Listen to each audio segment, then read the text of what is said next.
नमस्ते, मैं समय पर लेकर हेल्थ एजुकेशन के माध्यम से हेल्थ एजुकेशन चैनल के माध्यम से आप सभी का स्वागत करता हूँ।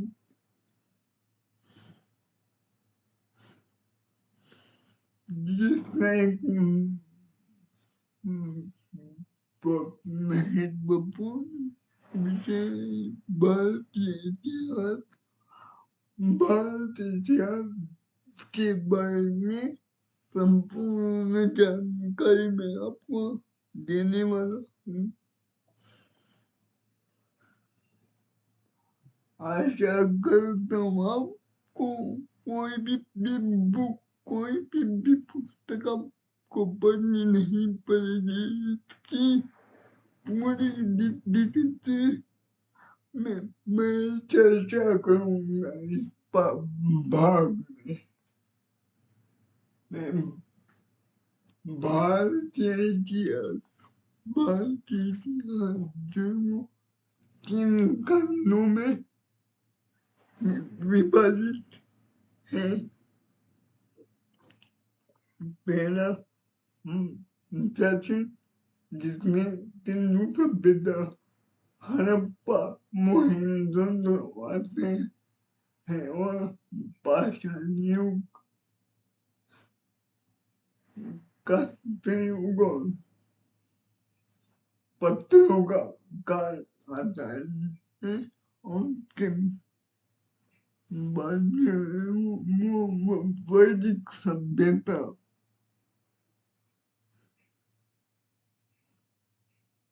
वैदिक सभ्यता और आयोग आगमन, गुप्ता डायनेस्टी तक वो 600 ईस्वी तक का पूरा काल काल रहता है, जिसमें सभी जिसको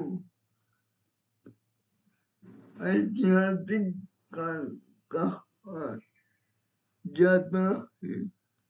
और प्राचीन इतिहास को प्रागैतिहासिक काल के नाम से जाने जाते हो।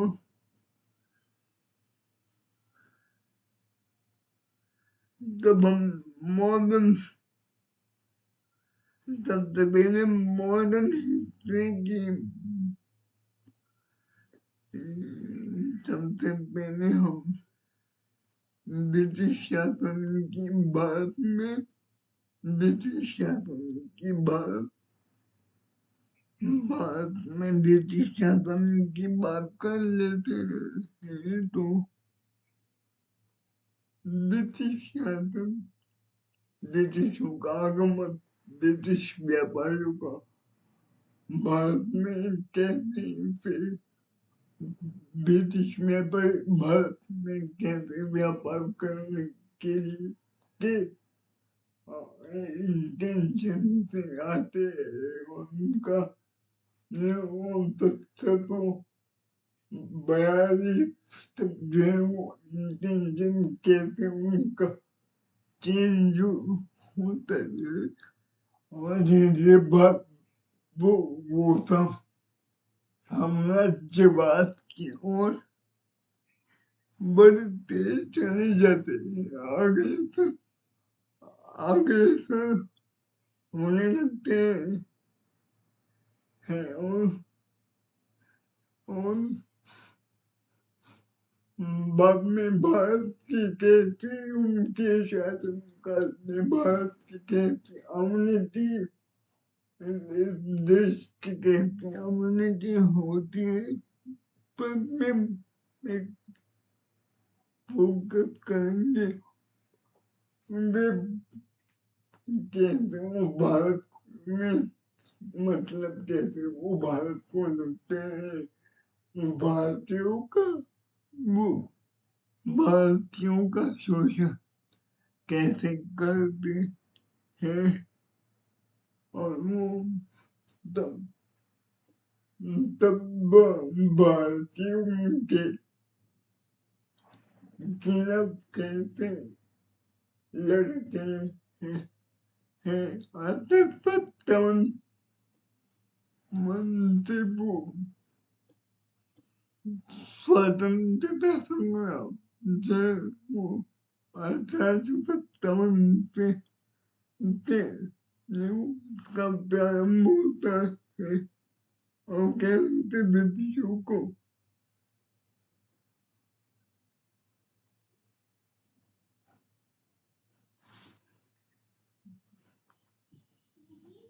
भारत से भगाने की कोशिश होती है और वो अभी देखेंगे कैसे में भारतीय स्वतंत्रता प्राप्त करने में सफल होते हैं। सबसे पहले हम 1757 की बात करेंगे प्लासी के युद्ध की, लेकिन उससे भी 157 साल पहले कुछ ब्रिटिश व्यापारी भारत आते हैं। ब्रिटिश हालांकि किसी यूरोपियन कंपनी थी से पहले की और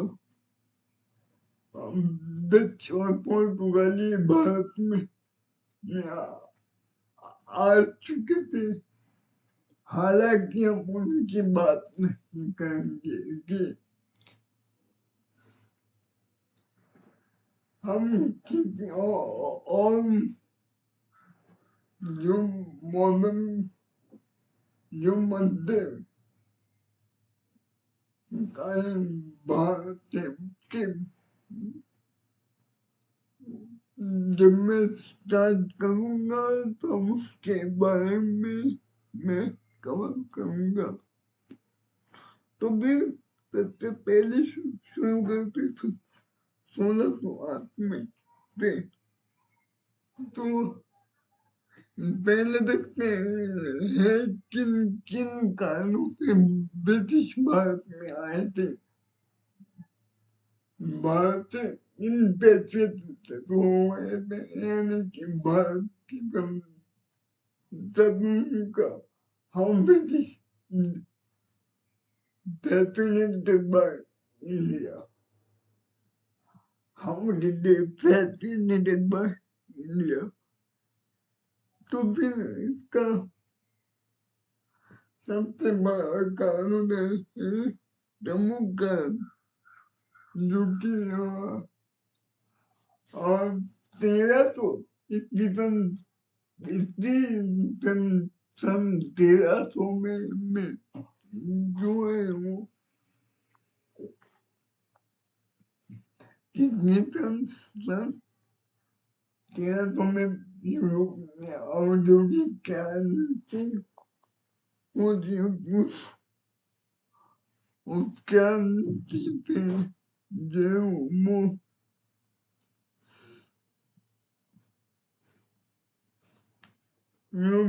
औद्योगिक क्रांति के लिए वो नए नए चीजें जो वो डिस्कवर करते हैं, जैसे कि जहाज हुआ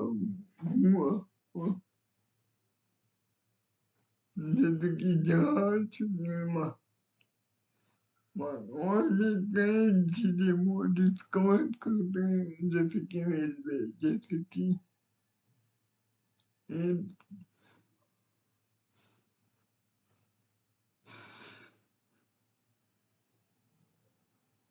हार्ड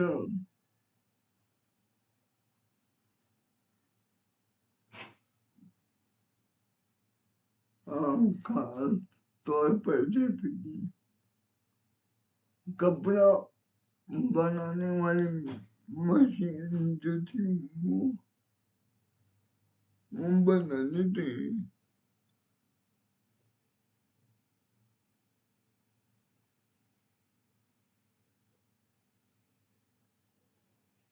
वो पहले विकसित कर लेते हैं। तो 14 से तो 98 में तो वास्को निगम ने भारत आया था, भारत पहुंचता है तो उसने भारत की खोज करी थी। भारत की खोज उसने 1488 में करी थी। के बाद जो वो धीरे धीरे ब्रिटिशों का, यूरोपियन कंपनियों का धीरे धीरे भारत में वर्चस्व बढ़ रहा था और वे काफी भी अपने देश में भारत से व्यापार करते थे। जब वे अपने देश में जाते थे उनको अपराध बुलाते थे, ज्यादा मुनाफा होता था। यही बात ब्रिटिश उन्हें भी देखी, उन्हें भी वहाँ की उस समय की ब्रिटिश व्यापारियों को मुसीबत बात जो थी वो भारत से एक तरह अट्रैक्ट करती है।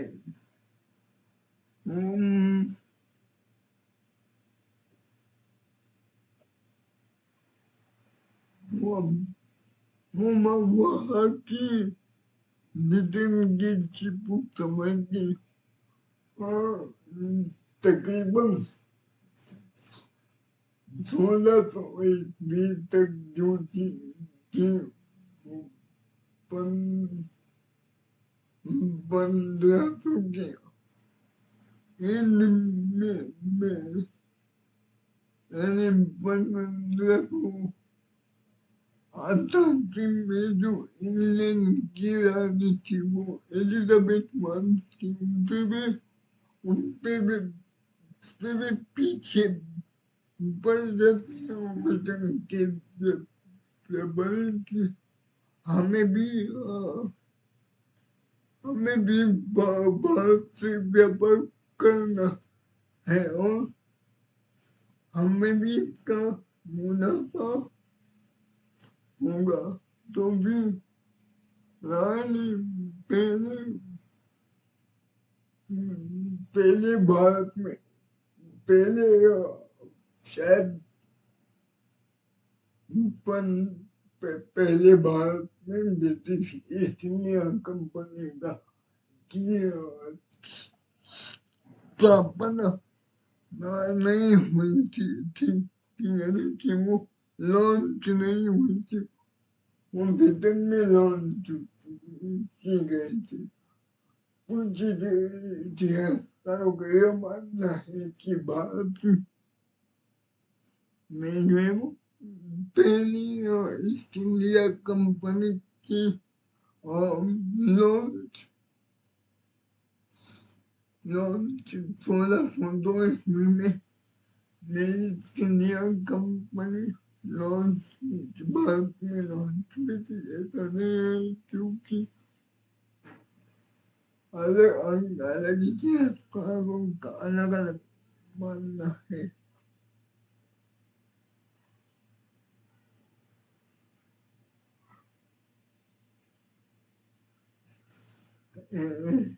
कि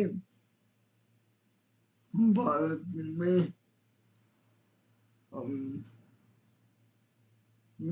बात 1588 की है, परंतु यह कंपनी जो थी वो पहले ही दिवाली घोषित होती है क्योंकि वो व्यापार कर नहीं पाती है।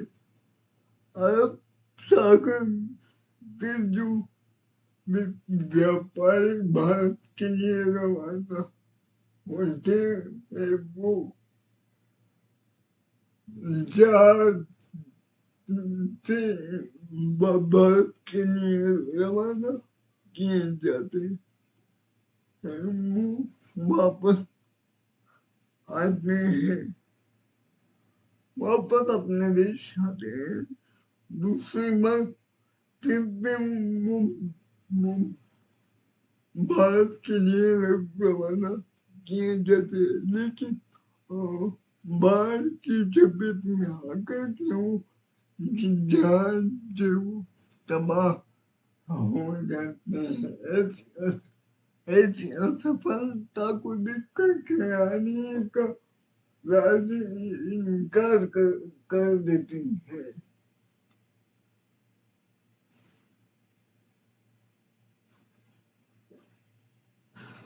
क्योंकि तुम भारत में व्यापार करो, वो इनकार कर देते थे भारत से व्यापार करना। परंतु अंत में जो है वो उनसे ब्रिटिश व्यापारियों के जिद के चलते उनसे मानना पड़ता है। फिर 1600 ऊंचे में हेक्टर नाम का जहाज लेकर के एक व्यक्ति हॉकिंस, वो एक पहला व्यक्ति ब्रिटिश जो ब्रिटिश था वो भारत आता है। भारत आता है उसके बाद वो भारत में वो अपने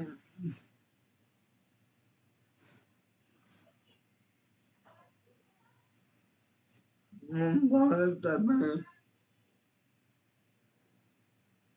और उसने भारत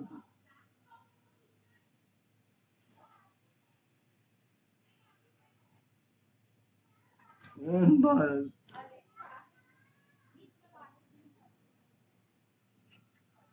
अब इसकी बात एक साल बाद या 6 महीने बाद समय के बादशाह हाँ जहांगीर ने वो दिल्ली आता है, पहुंचता है वो दिल्ली और तब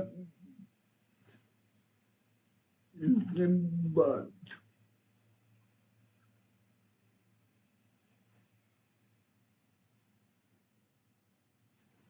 इसके बाद में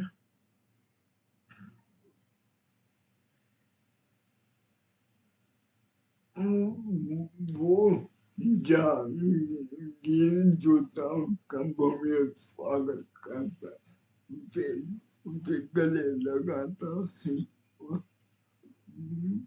हालांकि तब तक उसने जहांगीर ने कारखाने भारत में कारखाने लगाने की अनुमति नहीं दी थी उसको। वो बाद में दे देते हैं 1633 में वो भारत में जो वो कारखाने लगाने का अधिकार और कारखाना लगाना और ब्रिटिश अधिकार प्राप्त करने में वो हॉकिंस सफल रहता है। और इसके बाद जो है वो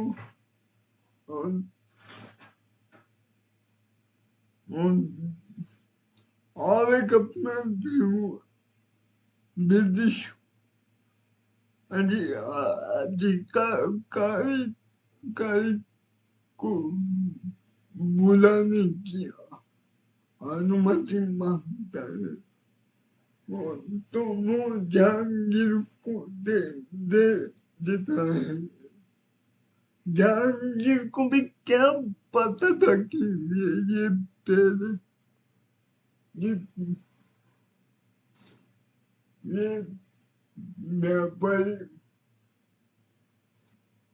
भारत में धीरे-धीरे इन व्यापारियों की संख्या भारत में धीरे-धीरे बढ़ती चली जाएगी और एक दिन उनको भारत पर शासन करने का अवसर मिल जाएगा।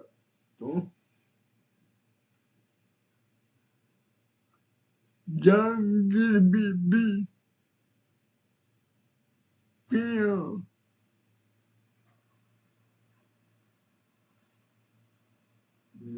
इस बात से मुखातिब नहीं था। वो जानता नहीं था। उसको लग रहा था कि अंग्रेज सबसे अच्छे हैं। फिर बाद में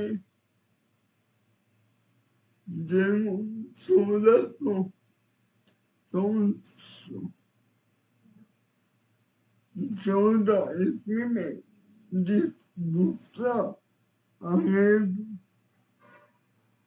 व्यक्ति भारत पहुंचता है जिसका नाम थॉमस लो होता है। थॉमस लो जो है वो हम भी ऐसा माना लेते हैं कि थॉमस लो जो है वो एलिजाबेथ का सबसे भरोसेमंद व्यक्ति था और वो कूटनीति के मामले में बहुत ही शानदार बहुत अनुभवी व्यक्ति था।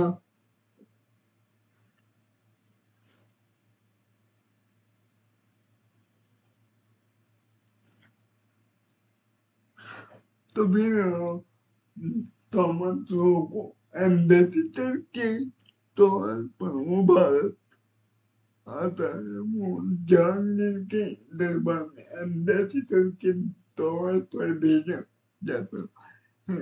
वो जिसकी नजर पर होती है और वो इतना चालाक था कि उसने एक लेटर भेजा था जहांगीर को देश के संदर्भ में। इस समय जो है वो देश का मतलब व्यापार होता था। हालांकि उस समय जो देश का मतलब था वो लूट मार करना था था था, था। तो फिर वो जहांगीर जो है वो बिना सोचे बिना समझे वो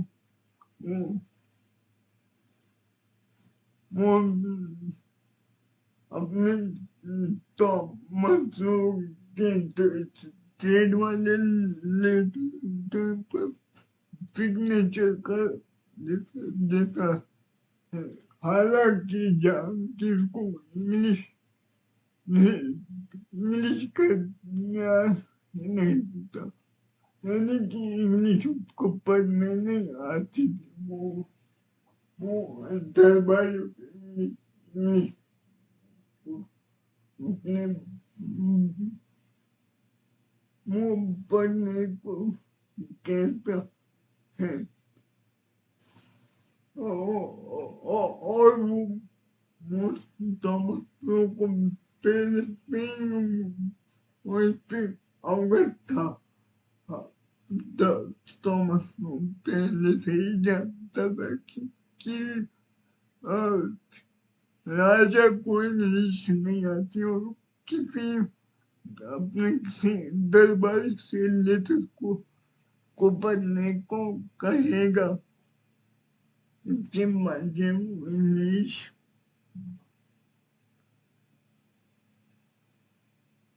अब तो जानने में अब तो थॉमस ने हस्ताक्षर भी कर लिए थे और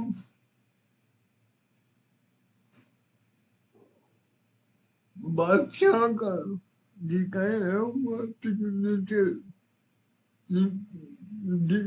बादशाह का सिग्नेचर किया हुआ सिग्नेचर दिखाकर वो खुली लूट मार करने लग गए थे। अंग्रेजों की लूट मार का बराबर था कि आम जनता को आम जनता को अंदाज भी नहीं लगा सकती थी वो कैसे लूट मार करते थे। पुर्तगालियों की ताजमहल में पुर्तगालियों से वो कब्र भी छीन लिया था। वो पुर्तगालियों के जहाजों को समंदर में डुबाने लग गए थे और पुर्तगालियों से युद्ध होता है उनका, जिसमें बैटल ऑफ फेलिस को कहा जाता है, वो गुजरात में हुआ था और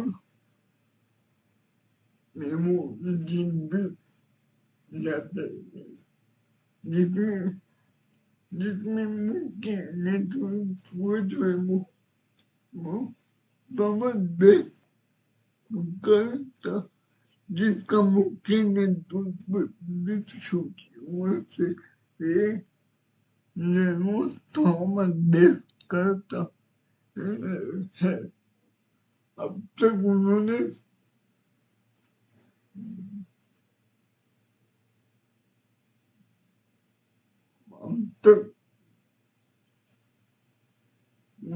भारत से काफी कंपनियां वो भारत में खोल चुके थे। लगभग 7 फैक्ट्रियां भारत में उन्होंने खोल दी थी। 1620 ईस्वी तक उन्होंने भारत में वो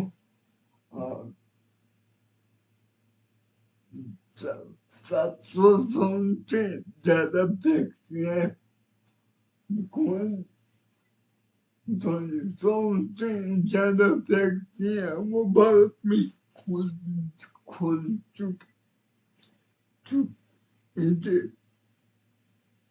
लेकिन जब तक जहांगीर का बेटा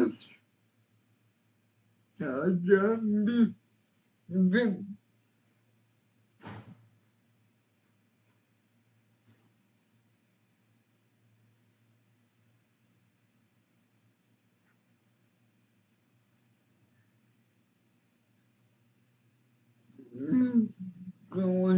हो जाते क्योंकि वो मक्का जाने वाले हाजी यात्रियों को बंदी बना लेते, यानी कि एक अधिकारी को वो भारत से वो बाहर निकल देता। वो अंग्रेजों का एक अधिकारी जिसका नाम था जो उसको जो वो भारत से निष्कासित कर देता। जब तक औरंगजेब था तब तक एक सूत्र में भारत बंधा हुआ था और वो अंग्रेज उससे बहुत डरते थे। औरंगजेब से अंग्रेजों को हालांकि भारत में अपने फैक्ट्रियों का जो वो विस्तार करने का अवसर तो मिल रहा था, लेकिन वो भारत पर शासन करने की अब तक उनका कोई मोटिव नहीं था। जब तक औरंगजेब जिंदा था तब तक। इसके बाद जब 1760 में औरंगजेब की मृत्यु हो जाती के बाद जब वो में इतना प्रभावशाली, इतना पावरफुल लीडर लीडर था जो कि अंग्रेजों को रोक पाए। तो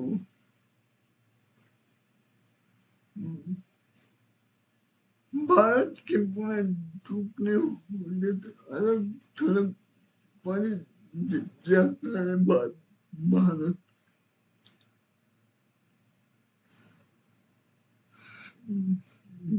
इधर से बंगाल अलग हो जाता है, इधर से गुजरात अलग होता है, फिर महाराष्ट्र अलग होता है, फिर सभी राज्य जो अलग होते अलग होने लगते हैं, वापस नहीं मिलते हैं। 1700 का बेटा औरंगजेब का बेटा बहादुर शाह जो 1760 ईस्वी से लेकर के 1702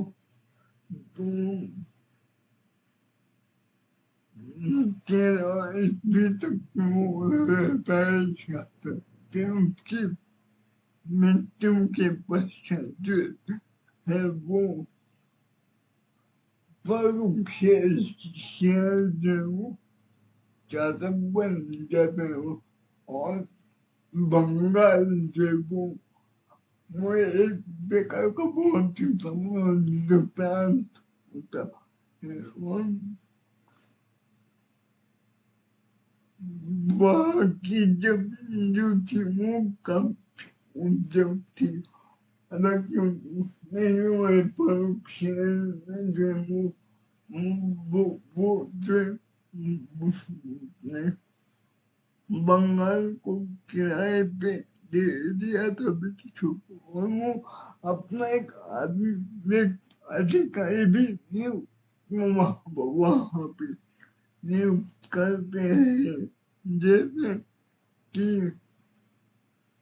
जिसका नाम था मुंशी कुली खान। मुंशी कुली खान जो था वो मुगलों का अधिकारी था। वो 1727 से लेकर 1717 से लेकर के 1727 तक वो राज करता है। 1727 तक वो राज वो ज्यादा वो अधिकारी बना था। 1727 में इसकी मृत्यु हो जाती है मुंशी कुली खान की, और बाद में दो शासक आते हैं। वो भी काफी दिन तक जो वो टिक नहीं पाते हैं। एक था सुजाउद्दीन जो 1727 से लेकर के 1733 तक रहता है, 10 साल तक। लेकिन उसके बाद आता है स्थान पर जो 1738 से लेकर के 1738 से लेकर के 39-40 तक वो शासन करता है। फिर वो एक अलीवर्दी खान का जो है वो एक नाम का जो वो सेनापति हैं, वो इसको इस पर वो जो वो आक्रमण मन करके हत्या कर देते हैं सरपराज की सरपराज की हत्या के पश्चात वो अली खान जो है वो वो बंगाल के वो अपना बंगाल वो शासन स्थापित करता है बंगाल पे वो शासन करना शुरू करता है।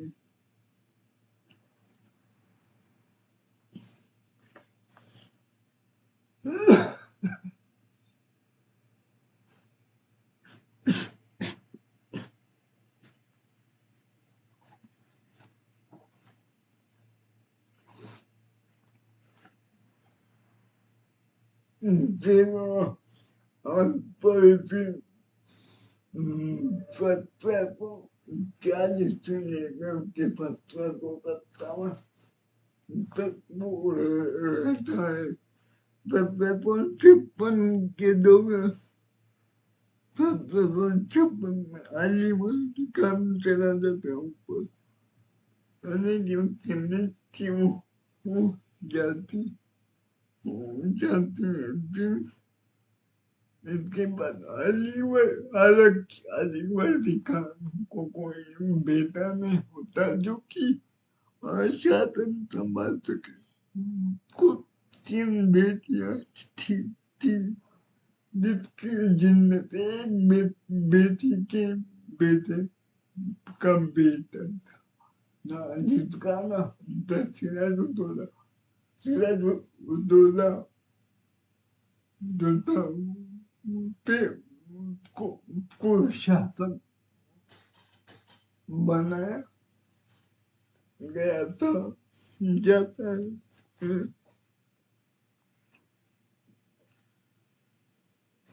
तो वे सिराजुद्दौला को शासक बनाया जाता है और फिर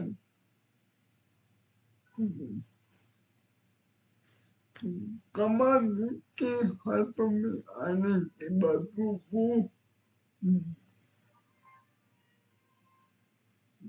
जो है कहता है कि अब आप अपने राज्य का विस्तार जो है वो यानी अब आप अपने राज्य की जो है वो किलाबंदी नहीं कर सकते जहाँ की अंग्रेजों ने ये बात मानने पे इनकार कर दिया वो फिर भी किलाबंदी करते थे और प्रिंस ने किला जबकि फ्रेंच ने किलाबंदी को करने किलाबंदी करने पर रोक लगा दी।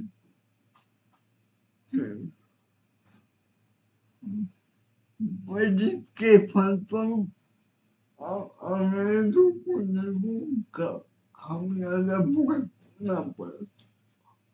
उसके क्षेत्र मुर्शिदाबाद पर सिराज उद्दौला ने हमला कर दिया और मुर्शिदाबाद को जब हथियार लिया था तो फिर दक्षिण में जो है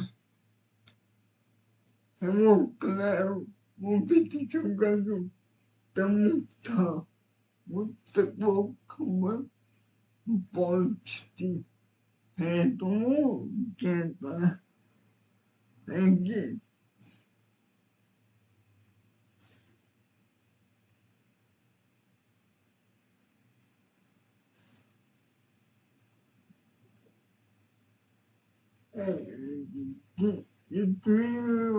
हमारी हमारी बहुत कम है बहुत छोटी सोचो 300 लग तकरीबन 304 महज 304 लोग थे उसके पास और जबकि नवाब के पास जो थे वो सैनिक ज्यादा थे। ये ये लड़ाई प्लासी की लड़ाई ब्रिटिश वो कूटनीति के आधार पर जीतते हैं। जीत तो भी उन्होंने एक मंगल ये कर दिया ऐसी कहानी बनाई कि नवाब को पूरी तरीके से वो अनैतिक साबित कर सके और गलत साबित कर सके और मोदी काल कोठरी की घटना समय की नदी के तल पे कमरे में 14/17 के कमरे में 140 ब्रिटिशों को नवाब ने बंदी बना लिया था, कैद कर लिया था कमरे में। तो फिर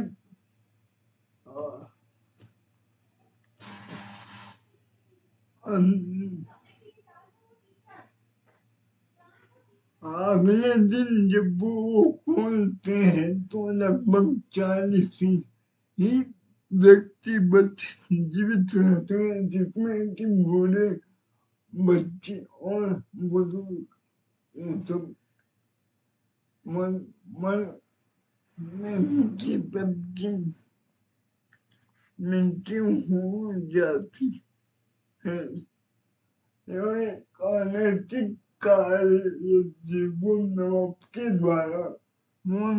के द्वारा किया गया है।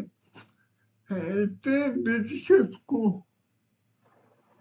में अनैतिक कार्य को जिसका वो काफी हद तक सफल होते हैं। हालांकि इसके बाद जब वाली नगर की संधि उतरी, ब्रिटिश भी नहीं लड़ेंगे और हम भी नहीं लड़ेंगे, ब्रिटिशों में बैलेंस कायम करने के लिए एक आली नगर की संधि होती है। इसके बाद वो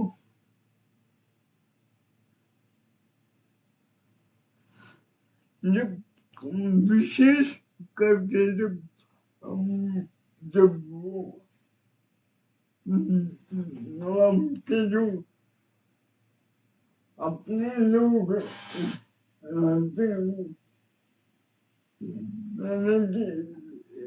उसके अपने लोग जो थे उसके खिलाफ रहते हैं,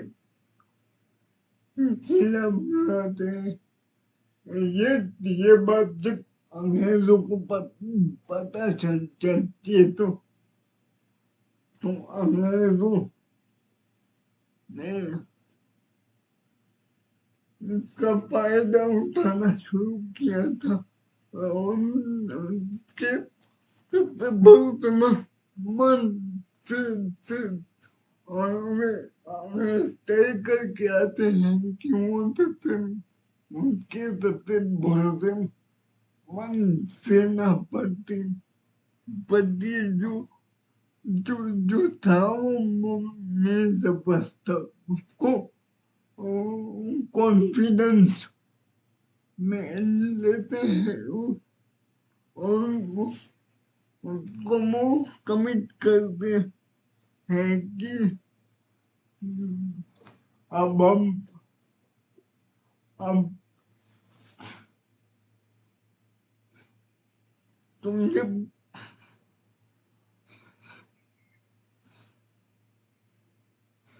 अगर तुम हमको हमें मदद करो, अगर आप हमें मदद करते हैं तो हम आपको जरूर अ,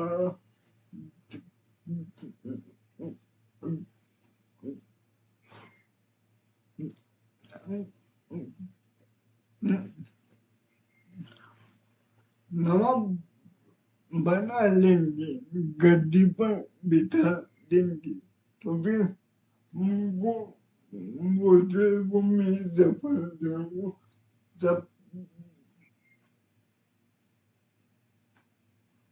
उसको जब वो ठग लेते हैं पूरी तरह से। हमें जो वो काफी चालाक थे, काफी बुद्धिमान होते इस मामले में, तो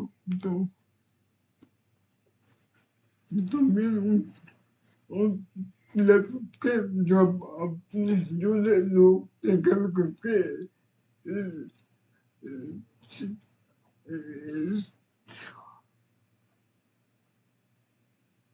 मेरे की क्या मौसी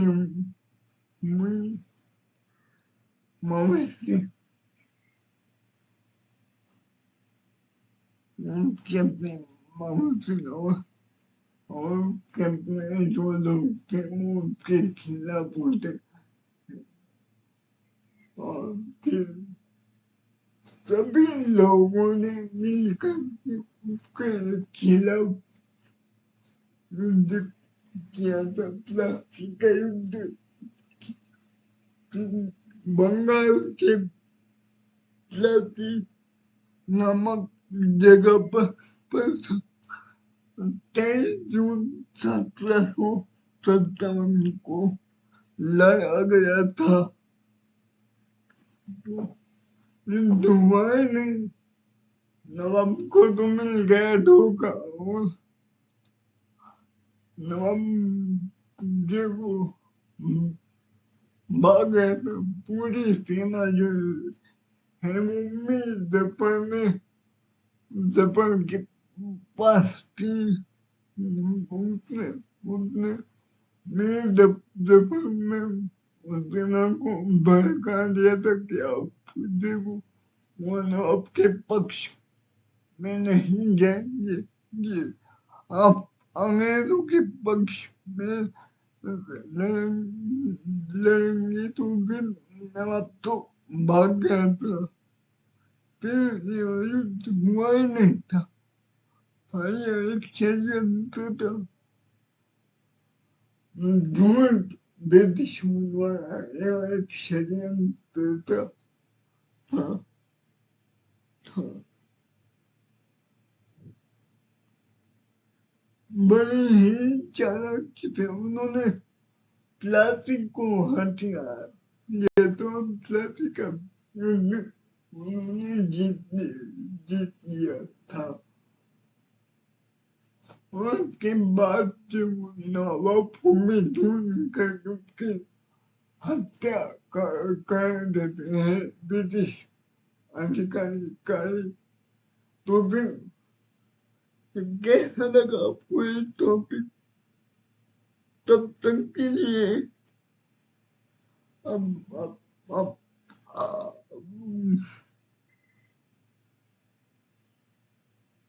अब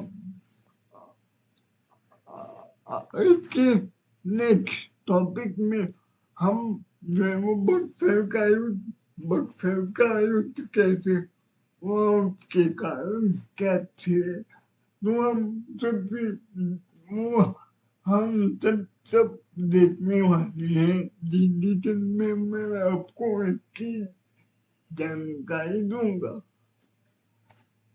ओके, तब तक के लिए धन्यवाद।